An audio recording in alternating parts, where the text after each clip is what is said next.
Hello and welcome to the Just Mates podcast, where we aim to destigmatise men not speaking up about mental health.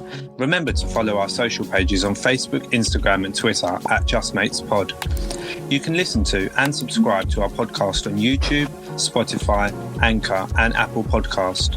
All the links are provided in the description. In today's episode, we discuss parental influences. This was a bit of maybe a close to home one for a lot of people, I think, Sam.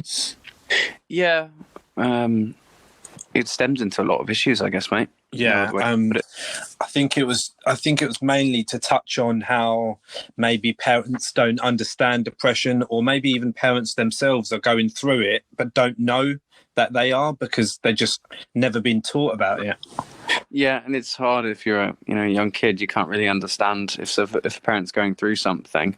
You can't really understand that as a kid. You can't process it. And I think as kids go, like under, say, 12, they're quite demanding for attention, for everything, really, like things they want, like toys, this and that. And obviously when your parents maybe at that age aren't fulfilling your desires, you kind of feel like there's a level of hatred. Maybe they don't care about you as a kid, obviously. And maybe it's just about understanding that they're just going through something. Yeah, and I think kids replicate their parents' behaviour. Yeah. So I remember watching this UFC fighter on the Joe Rogan podcast. I can't remember what his name is. He's French. But he was going on about where he was bullied in school. Let me just think about this. Yeah, a kid that was bullied in school by this kid, and this kid constantly hit him and stuff. And then later found out when he got the parents involved and things, that kid was actually getting hit at home by his dad, and I guess that was the only way to communicate. That kid knew how to communicate with people. Yeah, I get you. Was to hit, I guess. So I think like violent behaviour, or even in on the opposite end of the spectrum, being emotional, like regardless of your gender, like male or female. If your parents are quite emotional and emotionally attached to you and very caring and oversensitive, that's a reflection of how you will be amongst your friends as well. That's what I'm like. My family are very to the surface. Yeah. So like I've got a few friends where they're not even close to their parents, but they have a relationship with them, but they're not exactly like, I'll go to them about my day kind of thing, but they know that they're there for them. But I think that's a reflection of the type of friends they are as well, because I wouldn't go to them specifically about my problems because I know that it's just not their cup of tea. Do you know what I mean? Like a lot of people are just different, really. Yeah, I've learned something. I can't remember what specific age it is. So you learn from your parents and stuff. So you rely on your parents and everything until like, I think it's maybe 12 or 13. And then like you kind of gravitate to gangs, and then you kind of, it's not gangs, but like people in groups. Yeah. Yeah.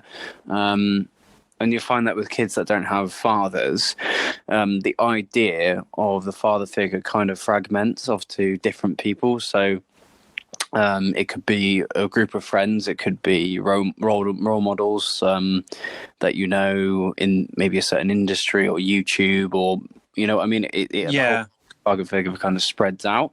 Yeah, you're right. So, I mean, I know it did for me, spread out to different things that I placed that kind of masculine role model in when I didn't really have a dad around. So, did you kind of have that? I think for me as well, like same as you, really. I didn't look for that role model as such, because I just was so used to not having to have someone that I had to rely on. And obviously in the initial stages, I'm not going to go into it too much, but my mum was obviously my mum and dad at the same time. And obviously I had my uncle, who I'm really close to, still really close to. And things are a lot different now. But at that young age, I did have my uncle to rely on, but I also just didn't feel like I needed it because I knew no better, kind of. It's not that you go out looking for it. It's just because it's there in the first place. Subconsciously, you will do it. Yeah, of course. And I think it's made me maybe not emotional, maybe more emotional than sensitive. I'm not sensitive as such, but I'm quite in touch with like how I feel like I'm quite a considerate person. Yeah, you are. And I feel like I'd rather be the listener than the talker. Yeah. But obviously, in reflection, I'm doing a podcast talking. But I think what I'm trying to say is I'd rather listen to people's problems. And I think that stemmed from the fact that I seeked my form of therapy by helping others rather than getting help myself. And you think, is your mum like that? Is she a good listener? Yeah, my mum literally, she will do anything for everyone. Yeah, well, that's probably where it stems from, mate. So, and I think obviously my mum's been through her fair share of battles. Yeah. She's just grew a thick skin over the years. Yes. And she's just learned to, like, she's always there. She's always given advice to her sisters and brothers and stuff. And literally the kind of the core sibling, I'd say. Yeah. And that's the same with me, with my sister. Obviously, there's some things that go on, and then I'm there for her, and she knows that she can rely on me. And I feel like that makes me feel like a good person, and it makes me feel like I've been brought up well. Yeah, well, you have, mate, clearly. So yeah, I think just in regards to like how your parents can be, like we said at the start, it's a massive reflection on the type of person you can be. But I think we've mentioned in previous pods, Sam, and you've said this quite a few times, is sometimes you look at your own homegrown situations and you see the negativity and you think, well, I don't want to be like that. So I know how this makes someone feel, for example, being hit or shouted upon or whatever the circumstances. You know that when you're in a group of friends or a relationship or whatever you're facing, you know not to be like that. Yeah, well, you can either go down, so we could use the issue of drinking, right? I never had alcohol in the house as a kid. So I've never really gravitated to alcohol as such, but I know mates that have had alcohol in their house, and then their parents have been alcoholics, and they've started to become alcoholics. So you can kind of, it's either that you have two choices: you either go down the rabbit hole, or you pluck up the courage and you don't do that. And because if you really think about it, like every single generation, you want to make improvements based on what your parents did. So you want to continue consistently advance, like in a human race in general, right? So you always want to do better than your parents did. Otherwise, what's the point? Of course. Yeah. But then if your parents, in reflection to that, if your parents have set such a good example that you feel like if I was to even be like them 10%, then I would feel happy. Do you know what I mean? Yeah. Some people have that blessing of that core foundation at home. Yeah. And I found that, I don't know if this is if I can relate this properly, but I went to a school with quite a lot of kids that were their parents were just super rich. Like, I'll tell you, mate, like stupid rich and incredibly successful. We had this kid at our school. I can't remember. I won't say his name, but his dad was like managing director of, how do I even say this? Oh, I don't want to say it because if people listen to this, he's managing director of something that was quite big, right? Huge. Yeah. Europe. And the guy ended up like losing his driver's license. He just didn't work hard in school. He didn't really do well as his GCSEs. He had nothing to work towards. He had no chip on his shoulder. In return, it just made him lazy. And I think that is, I really don't want to say it because it sounds mean, but I think that just stems from like I've already got what everything I need with my dad, so I just don't bother. It's like being handed everything on a silver spoon, isn't it? Yeah, that's it. And you find that with people as well. They never had to work hard for anything in their life, so why would they bother? Do you know, but I also get that, but then there's a lot of people that turn to the laziness because people just expect them to just do that. So like, for example, there'll be someone who's got like a rich parent or rich family, and everyone will just keep making digs at them, saying things like, oh, your dad can just get you this, or your mum can just get you this, where in fact that person wants to work for it themselves. But because all these people are saying these negative things about them, they start to become complacent and think, well, if they're saying this, I might as well just let it happen. Yeah. So I think that's a form of like a mental health issue as well then, in that sense, because of being bullied, really. Yeah. I've kind of had that where, because I went to a private school when I was growing up, right? And then whenever I tell people that, they seem to think that I was absolutely balling. Yeah. I wasn't, like, at all. And it wasn't exactly an expensive private school. It's just when my dad left, he literally ripped everything away from me, right? I had nothing. And the only thing I had, realistically, was my friends at this school. So my granddad worked his ass off, and my mum, to put me in a position to go to that school. And it's, it's worked out quite well. I mean, yeah, of course. Look at me now. But yeah, whenever I tell people that, they assume that I was like stupid rich. I wasn't, or it's just that connotation with private school, isn't it? Yeah, exactly. And it's like, you don't know what I've been through. Yes, this is what I was saying. Like, some of the kids that went to my school, like, they were stupid rich, but I would turn up my mum's busted up car, and we were living in a bloody B&B. You know what I mean? So, yeah. It's I get that, yeah. But then there are some people, like I said, there are some people who have that silver spoon kind of analogy, but then they don't want to rely on their parents. Like, even films, I've seen loads of films where they're trying to work for themselves, and they don't want to basically just be handed everything. And that's a good reflection of how you're being brought up as well, because that also shows kind of ambition. Yeah. Well, you don't want to feel. I know if my mum was super rich and super successful, I know I wouldn't want to, take everything she has and just sponge. Like, I read this thing that Jackie Chan. Yeah. I read, because he's stupid rich and obviously stupid famous. I read this article ages ago that he said he's never going to give his kid any money just to make him work for it. Mm-hmm. You know what I mean? And I think that's, initially reading that, I was thinking, bloody hell, that's quite harsh. But in reality, it's actually quite true. Otherwise, the kid's never going to work for anything in his life.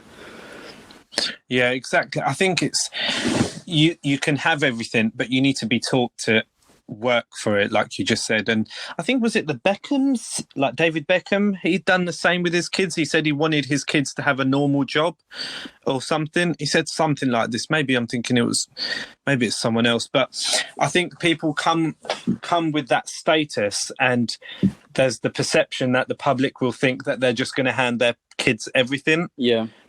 I don't think a lot of them people do that. And I know that it's there for them, like for that kid in topic, but I think a lot of parents do want them to just learn the hard way. Yeah, and equally as well, right? So you could see I know a couple of people that their parents are extremely successful, but in turn, they don't have a good relationship with their parents because they're always working.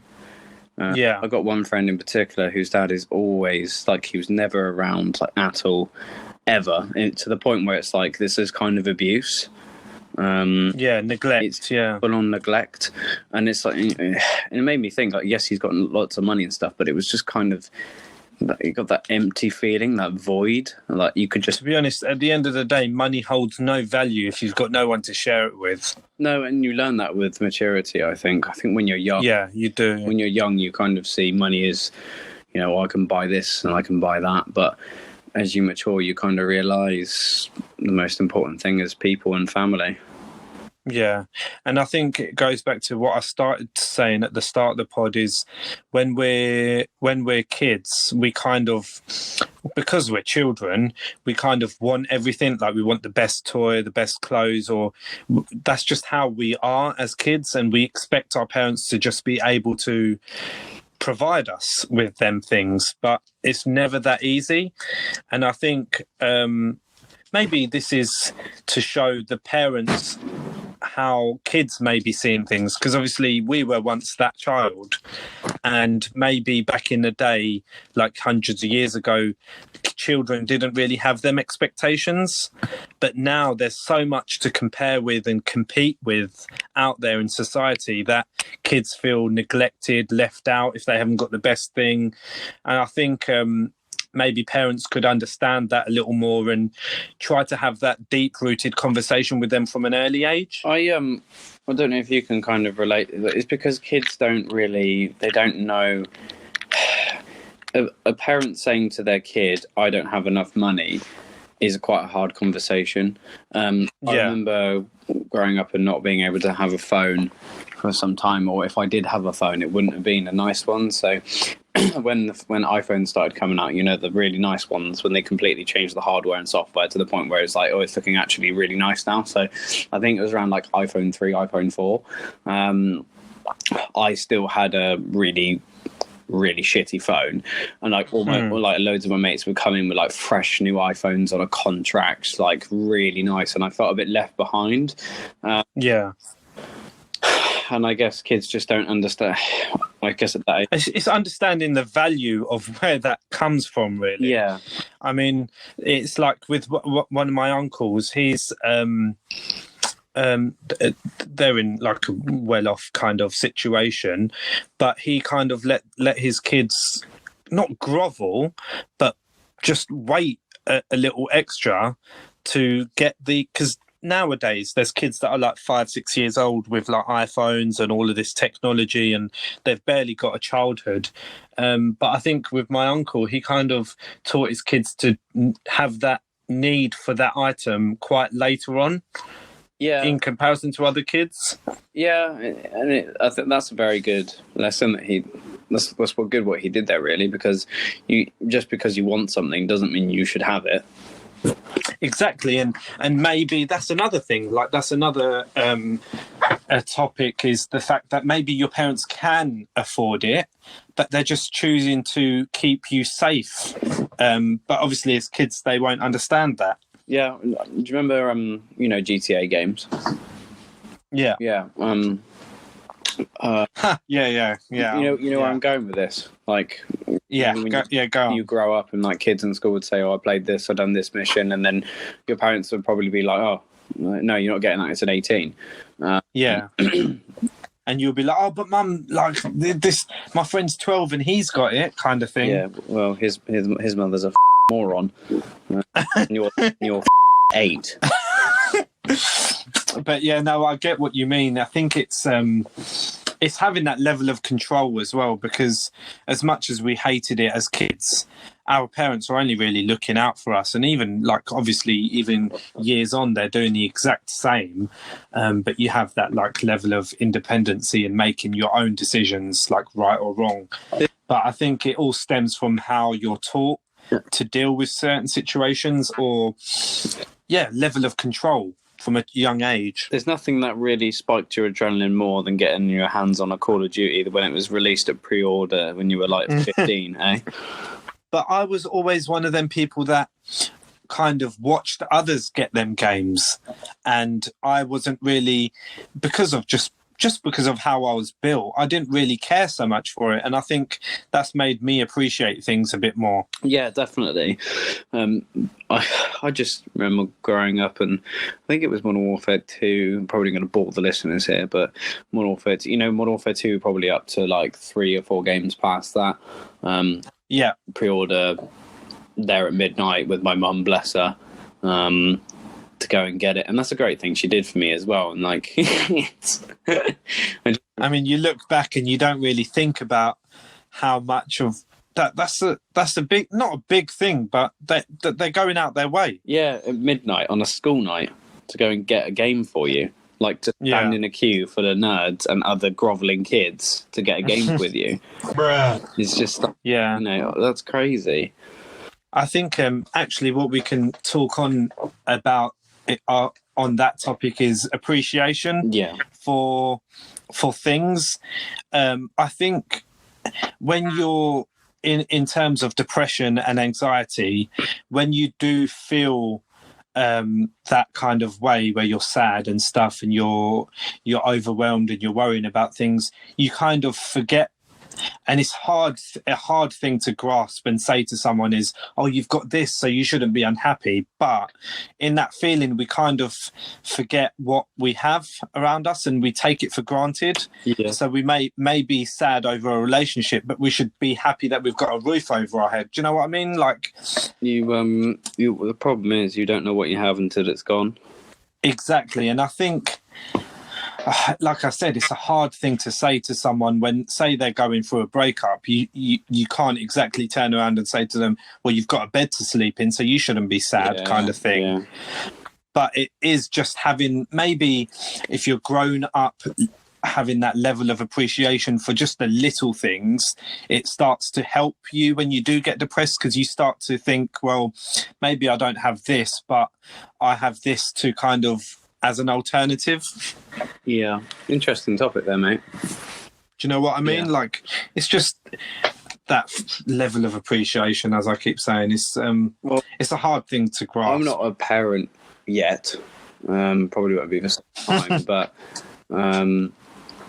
just I don't know how you can kind of drill that into a kid just to have appreciation for things. I guess you just I guess the way my mum went about it was to actually physically just say you should be appreciative for this, like, you know. Yeah, I think it's just these stone cold conversations, like you said before, about it's a hard conversation to have with your kid to say that I don't have the money for this. Just have them conversations, because once you do have that conversation and let the kid get angry and be like, oh, well, you should be able to afford it, kind of thing. But I guarantee you, the next few times they will stop asking. I think with kids as well, it's important to be completely transparent with your own kids. Like, don't hide things under the surface, because they'll just learn that. They'll just or sugarcoat it, because that's what they'll do to their friends when they grow up. Yeah. Just be really transparent with your kids. That's kind of what works well with me and my mum and my family. It's like, I'll afford it, or, you know. And equally, on the flip side of the coin, if you're a parent, listen to your kid. Just listen to them. Yeah. Like, they'll tell you a lot that you need to know. Like, sometimes just because they're younger doesn't mean that they don't know enough. You know what I mean? Yeah, there's a lot of, even me as a 17-year-old, maybe not actions-wise, but mindset-wise, I was very mature for my age. Yeah. And I can only imagine you were the same in the way that you thought about things. Yes. And I think, obviously, when you have that young age attached to you, like 16, 17, there's always going to be that conversation of, oh, you're just young, immature, wild, that kind of thing. Yeah. And then you start to neglect the fact that this person probably has deeper rooted issues and they probably are trying to speak up, but we're just brushing it off because of their age. And I don't really want to, I mean, do I say this? I when I was younger, I didn't really have someone that would listen to me. A number of people, and that stemmed further in. So imagine you're talking to someone, and you're giving them advice, and you know they just look through you when you tell them what to do, when you're trying to help that person, especially if they're close to you, like in the circumstance I was. That made me really angry as a kid, and that caused more problems than I thought. It caused a lot of trust issues with me. It caused a lot of anger issues with me. So when this specific person wouldn't listen to me, I know as a kid, I would literally punch a hole in the wall. It's because you took it personally. Yeah, when I probably shouldn't. But as a kid, you can't process that. It's true. And obviously, growing up, I'm sure you've been in situations where people have given you advice and you've not taken it. imagine how the other person's feeling. They're probably feeling like, well, why am I bothering, kind of thing. But when you're in that feeling of like anguish and despair, you kind of don't want to listen to anyone. And I don't know, I think growing up, I feel like I've been a good person to come to for advice, and I feel like you are too. You are. And that is kind of a reflection of how we were brought up, I think. And we've said this before about ourselves, like we've always been the listeners of the group, and like I'd much rather help someone than talk about my own problems. Yeah, which has it's positive things to it and some negative things, but being a listener, you know, small dogs bark the loudest, don't they? So exactly. And I think like you've been through stuff as a kid, like with your parents and whatever happened, and vice versa for me. I think because of that, I also looked at the world to think, well, even if I am feeling sad, because I feel like I've had some deep-rooted issues since I was a kid, really. But if I ever was sad, I never talked about it because I realised that there's shit going on around me that is a lot worse than what I'm feeling, when in reality I should have just spoken to people about how I'm feeling. Well, at the end of the day, mate, pain is pain. You know, I hate to sound cliche, it doesn't matter if other people's circumstances are much worse than yours. Like, pain is pain, and if it's hurting you, talk about it. You're right.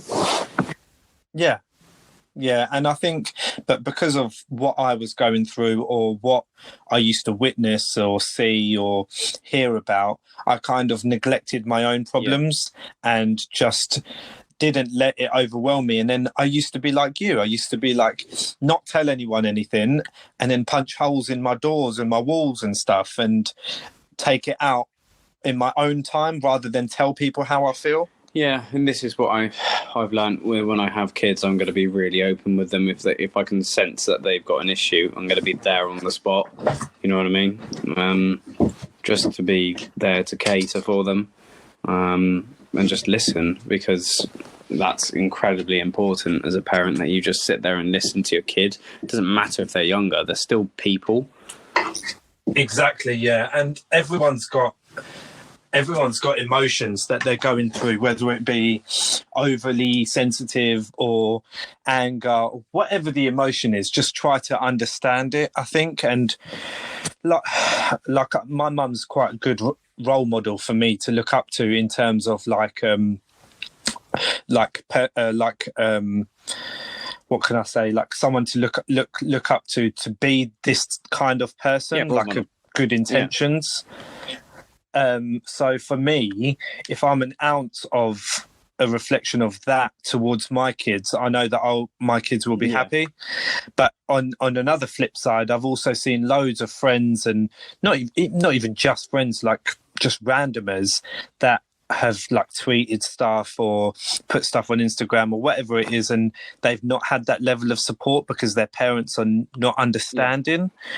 I just want my parents to be able to talk to me about everything, really. Yeah. And not my parents, sorry, my kids. Yeah, I think that's kind of what you want, isn't it? You want your kids to be able to talk about anything with you, whether it's good, bad, a horrible situation to talk about, awkward. You know what I mean? There's a fine line between you should be your kid's friend, but at the same time, you need to be that dominant figure in the house. You know what I mean?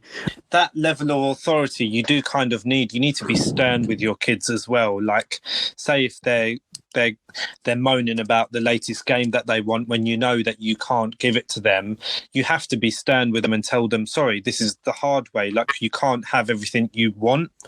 Yeah. But obviously, it's just the way you do that with your kids. Yeah, and I think there's only a limited amount of advice that you and me can kind of give with this because we're not parents yet. Exactly, yeah. But I think out of a lot of people, we're probably quite not skilled. What's the word? Like, been through enough experience to be able to see on both sides of the story. Yeah, definitely. And I can. You just have to watch that fine line between, don't be too much of your kid's best friend. But at the same time, like, you kind of have to. It's like being a friend, but not how do I describe this? So my mum is like, I see my mum as kind of, the way I talk to her is kind of like an older sister. Yeah. At the same time, and admittedly at sometimes I kind of take that for granted, and I do talk to her in ways that I wouldn't talk to a mother. Yeah. No, You know what I mean? I know what you mean. Yeah, and that's nice to me in a lot of ways. It's really nice, it's cute, but I do kind of take that for granted, and I do talk to her. I have talked to her like shit in the past because of it, and I forget that she's my mum. Can you hear me? A few moments later. But yeah, no, you're totally right. I think it's having that kind of bond, but it kind of makes you a better person as well if you know that you can go home and tell your parents something and they're not going to be angry and take it out on you. Yeah, exactly. That's kind of how I tackle it with my granddad as well. Like, I know I can go to him about things, but at the same time, I would never disrespect him. Yeah, of course. You have that level of respect for him, don't you? Yeah, I think as well on the flip side, it's sometimes in within parents you can have like a fun parent, and then the other one's a bit more of a stricter person. So like, for example, kids will go to, or even 18-year-olds, or even 20-year-olds, 25-year-olds, they will go to their mum about something because they know their dad will overreact. And then your mum kind of speaks to your dad in a nicer way, saying, oh, this has happened, that kind of thing. And it's just about understanding which parent is what role to you. Yeah. I never really had that. Yeah, nor did I. But I know a lot of people have that kind of relationship where one of their parents is more of a friend and the other one is a bit more like just a figure to look up to. Good cop, bad cop. Yeah, that kind. Yeah, definitely that. But it goes a long way, really, to have that relationship. Yeah, and I think. And obviously, as well, sorry, before you say anything, this is apologies to anyone who hasn't got any parents or has lost their mum or dad or lost both parents. We don't want to be, we don't want to upset people. So maybe, it's just maybe something I should have touched on before. No, it's okay. I think it's totally fine. People understand. You know, they should understand. It's at some point or another you will have a parent. Whether it is actually your biological parent or, it could be an uncle that is your parent. People can kind of relate to this kind of figure. Yeah, that's a really good point. That's true. In some way or another. Yeah. And it's important to listen to your kids. Otherwise, I think it can stem, definitely, over like a top line sort of description here, it can stem to like low self-esteem. I think if your kids will kind of assume that their needs aren't important if you don't listen, and that expressing certain emotions is kind of negative and wrong. And like I said, with the whole, if you're a father and you're beating your kids, that kid's going to think that's normal. Yeah. Those family dynamics are kind of normal and permissible. So like abuse, disrespect and stuff, and that can cause a lot of issues down the line. So listen to your kids and just so I'm just stemming onto this and going on to this a little bit. So what do you think is I know there's no right age to be a parent, right?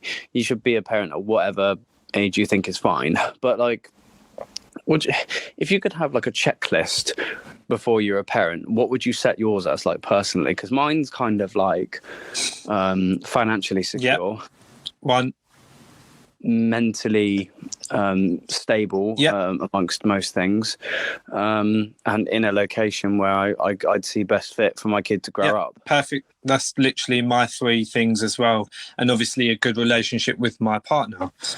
Yeah. Oh, yeah. I didn't mention that. Definitely.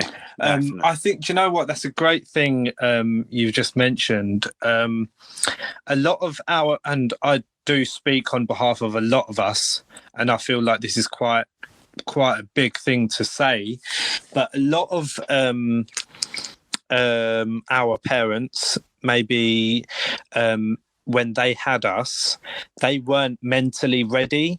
It was just a societal pressure kind of thing to have kids when they had us. And yes. I know your circumstances was a bit different as well, Sam, obviously. Yes. But a lot, especially in the Asian community, back in the day, you used to get married young, and before you even knew it, you had kids. How old typically, mate? It depends. Whenever you got married was essentially the time that you'd have a kid. So Really? some people got married at 18, some people got married at 21, 25, 22. But as soon as you're married, really, you kind of, back in the day, you were expected to have a kid straight away kind of thing. And if you look back at so many like deeply rooted issues, a lot of these parents weren't mentally ready to have a kid. They were still maturing themselves. They were still learning things about how they're dealing with things negatively, positively, growing as a person, ambition, that kind of thing. They weren't specifically ready to have a child. And that is a big reflection of how your child is brought up, because if you're not ready to mentor your kids, because that's what you are to your children, you're a mentor. If you don't have that mental capacity to, I know you learn as you go on as well, it's one of them things you learn as you go, but if you don't already have that mental capacity to deal with children, and having a child of your own and that responsibility, that will reflect on your kids and how they behave. And I think as it was just going, that's a really interesting point there, mate. 100%. I was just thinking about what you said, like when you get married, you typically have a kid straight after that. If I'm actually correct, I think if you look back at my kind of grandparents, it's sort of the same thing. And my mum had me at 21, right? My grandma had my mum and uncles and stuff around maybe mid-20s. I think now the age to actually be the first-time mother, first-time father's kind of gone up. So realistically, you're looking at fathers being around 32 to 34 for their first kid. Okay. And then with mothers, I think it's around 27 to 28, 29. And I think that's it's a good move. Like, obviously, you're going to be a little bit older as your kid's growing up, but there's more of a chance that you're going to be more mature and financially stable if you at least wait a couple of years. Because I'm kind of a firm believer that and this goes on to the whole money and maturity economic side of things, to actually being able, because when you have a kid, I mean, this probably sounds really black and white and quite horrible, but a kid is a liability. It will take money out of your account, like it or not, and if you don't have the funds to sustain that, then don't have one. Look at it in a balance sheet perspective if you really have to. And obviously on the other side to that, there's obviously unexpected pregnancies and having children, like not realizing that that's going to be a part of your life. But I think you are right. I think having them kind of core things in your head to know, to aspire to before you have kids can go a long way for how your children are brought up. And I think especially in the Asian community, a lot of kids, a lot of Asians are depressed, and it's because their parents don't know how to cope with their children's feelings, because nobody dealt with their feelings. Do you know what I mean? Like, nobody was there for them, so they didn't know that there was that support that they could have. Which means that the kid has now the same upbringing as you. Whereas when we started this pod, you said about there's like every time you go down in a generation or up in a generation, you want to do better. They've got no better to aspire to because they don't know any better. Yes. So, I mean, it's just, I know it's a bit blunt, but I think just having yourself ready to have a kid can just change your children's outlook on life. Well, this will probably, I've got a number here that might scare some people off having kids right now. I might do. Like, by all means, go and have a kid if you think you're ready and stuff. I mean, there's no real right age. That's a big thing. There isn't a right age. There isn't. Whenever you're ready, you're ready. But I'm just reading something here from the Child Poverty Action Group, so the CPAG. They ran a report to find the average total of having a child in 2019. They found up to the age of 18, the cost of raising a child in a single-parent family costs a staggering £185,000 compared to £151,000 for couples. You are joking. No, and that's over 18 years, right? So 185 divided by 18. So that's about 10 grand a year on a kid. You're looking at, roughly speaking, maybe about 7 to 10 grand a year on a kid to raise it. And obviously that's food, water. This is what I'm saying. Yeah, that's food, water, school uniform, toys, educational books, courses, this, that. It's not just plain sailing, is it? No, it's not. This is what I'm saying. Look at it on the balance sheet perspective. Like, I know right now, right? I could probably, like, I'm mature enough to have a kid. Like, I could be. But when you look at figures like that, it's like, come on now. Like, realistically, can I give the child what I didn't have? Yeah, that's what I mean. Yeah. And obviously you want to be better than your parents were.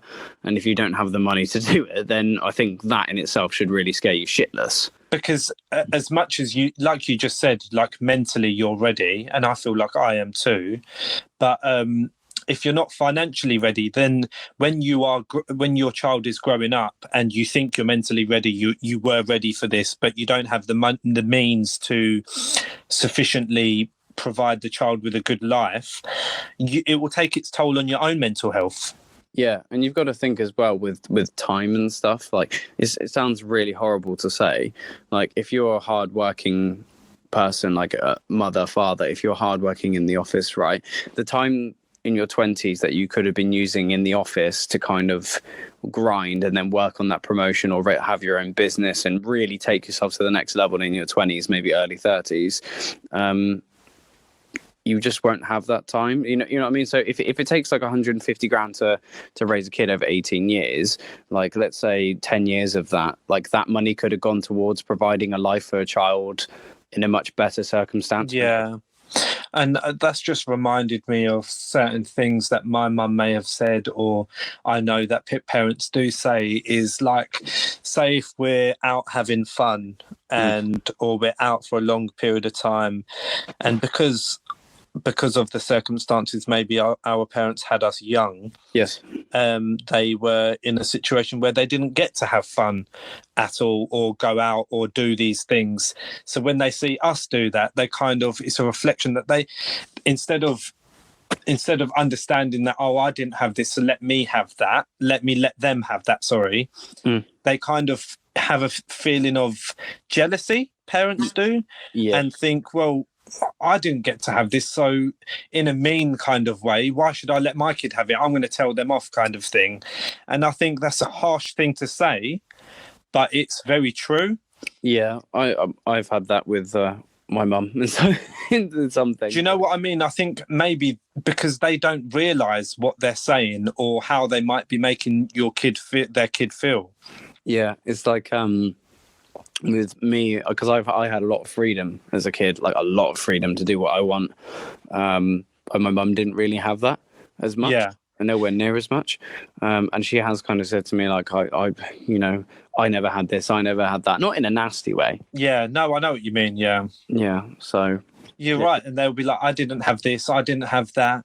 Oh, you should appreciate it, this kind of thing. And obviously we should appreciate it, but to us, it's just the norm. We look at our friends, our peers, and they're doing all of these things. They're going out for the weekend, they're going abroad and things like that.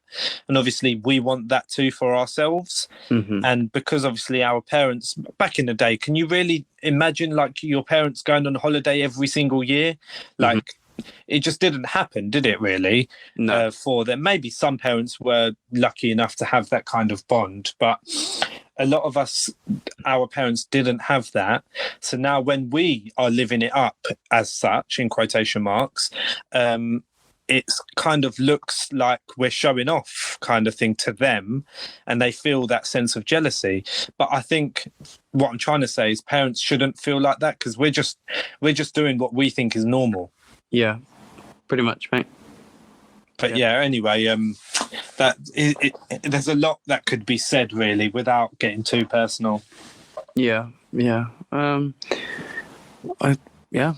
pretty much that. Sold it, mate. Yeah. All right. Well, we'll cap it off there then, mate. Yeah, I think it's a really interesting topic, and I think we can duck and dive and go into so many different rabbit holes. But I think it's just a good all-round topic to discuss. You know, have that checklist ready before you're ready to have a child. Otherwise, you're going to be in the shit, and so's your kid. Yeah, it's just, I think, like you said, the 4 or 5 things you should really aspire to have ready before you have a kid is obviously, as you said, being financially stable, being in a good mental capacity to deal with these things, having achieved things yourself that you know that you won't be able to do when you have a kid, Yes. and a good relationship with your spouse. Yes. Yeah. That is top level. That's premium bullshit. They should pay you for that, mate. So I just feel like they're the core, like that's the core foundation of a good relationship and a good stage to be ready. Yeah, and you could be ready at 21, you could be ready at 35, 40. There are plenty of people that are 21 living their best life, having been financially stable, landed an amazing job, this kind of thing. So maybe you are ready back at that point. So there's no right or wrong age. It's just looking out for these simple things before you do have a kid. Yeah, and just look at it, like I said, I hate to sound like an accountant, but look at it on a balance sheet perspective, that's probably like 8 to 10 grand going on a kid. If you're on like a 20 to 30 grand salary, can you really afford that? Yeah. And especially as a single parent as well, you've got to look at it and that factor of how much support can you get and can you even afford to look after yourself? Yeah, very true. Okay, mate, let's cut it. So, thanks again. And obviously, as we said last week, the schedule's changing a bit, or shall I say schedule, whatever people want to say. Where Sam, I want to congratulate you on your new job. Yes, mate. You're starting tomorrow. So now, so the listeners know, we record on Sundays now. But yeah, good luck with your job, Sam, and I hope it goes well. And I think it just goes to show that out of a pandemic, there are some positive things coming out of it.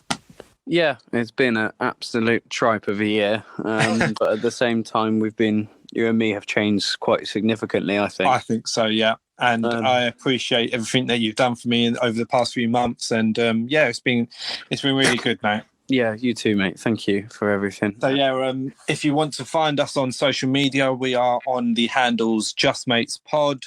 Follow us, like us, do what you can, share us. Subscribe to our YouTube channel, please. Available Spotify, YouTube, Anchor, and other podcast platforms. But I've been Nafees. And I've been Samuel. See you later. See you later. Bye. Bye. See you. Bye. Whose horse is that? Bye. Whose horse is that?